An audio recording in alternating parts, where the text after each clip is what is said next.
नमस्कार शेतकरी मित्रांनो, कर्जमाफीच्या यादीच्या संदर्भात एक अतिशय महत्त्वाचा असा अपडेट आलेला आहे. मित्रांनो, आजपासून कर्जमाफीची यादी अपलोड केली जाणार आहे. यामध्ये पहिल्या टप्प्यामध्ये जिल्हा मध्यवर्ती सरकारच्या बँकेच्या 74,876 पात्र झालेल्या शेतकऱ्यांच्या याद्या पोर्टलवरती अपलोड केल्या जाणार आहेत आणि या याद्या शेतकऱ्यांना पाहता येतील. अशा उद्यापासून याची KYC प्रक्रिया देखील सुरू केली जाणार आहे. मित्रांनो, याच्यामध्ये आपण जर पाहिलं तर पहिल्या टप्प्यामध्ये जिल्हा मध्यवर्तीय सहकारी बँकेच्या 7,48,796 शेतकऱ्यांच्या याद्या अपलोड करण्यासाठी मंजुरी देण्यात आली आहे.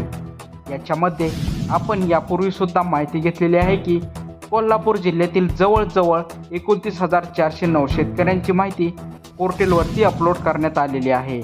त्याचप्रमाणे सांगलीमधील 56,962 शेतकरी आहेत. अकोला वाशिम मध्यवर्तीय बँकेचे जवळजवळ 30,709 शेतकरी आहेत. अहिल्यानगर जिल्ह्यामधील 1,92,248 शेतकरी आहेत. याचप्रमाणे पुण्यामधील 61,900, पुणे जिल्ह्यातील एकूण 61,900 शेतकऱ्यांनी यादी अपलोड केली जाणार आहे. सोलापूर जिल्ह्यातील 7,694, जालना जिल्ह्यातील 62,500 तर यवतमाळ जिल्ह्यातील 64,865 शेतकऱ्यांनी, तसेच भंडारा जिल्ह्यातील 23,758, नांदेड जिल्ह्यामधील जवळजवळ 11,166, लातूर जिल्ह्यामधील 44,699 तर छत्रपती संभाजीनगर यांच्या जिल्हा मध्यवर्ती सहकारी बँकेच्या माध्यमातून 56,013 शेतकऱ्यांची यादी अपलोड करण्यात आली आहे. ही आपल्याकडे उपलब्ध असलेल्या जिल्हा माहिती याच्या व्यतिरिक्त सुद्धा इतर जे काही जिल्हा मध्यवर्ती सहकारी बँका असतील त्या जिल्हा बँकेच्या जे काही पात्र करण्यात आलेले शेतकरी येतात त्या शेतकऱ्यांची यादी पोर्टलवरती अपलोड केली जाणार आहे. याच्यामध्ये 7,48,796 शेतकऱ्यांची यादी असणार आहे.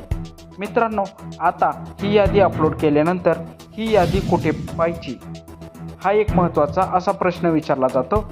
याच्यासाठी आपले सरकार पोर्टलवरती मी यापूर्वीसुद्धा सांगितलं होतं की पुण्यश्लोक अहिल्यादेवी होळकर शेतकरी कर्जमाफी योजनेच्या नावाने एक टॅब ॲड करण्यात येणार आहे.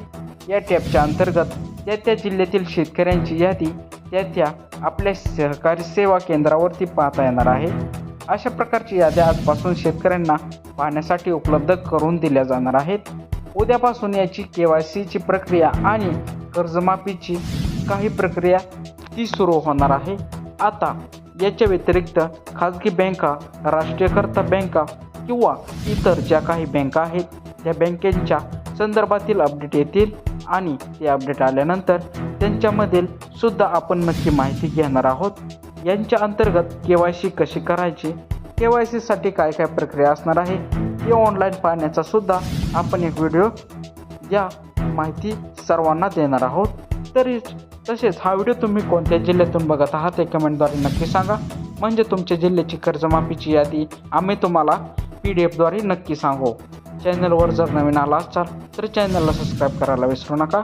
आपल्या पुढे येणारे अपडेट जाणून घेण्यासाठी आपल्या चॅनलला आता सबस्क्राईब करा. धन्यवाद.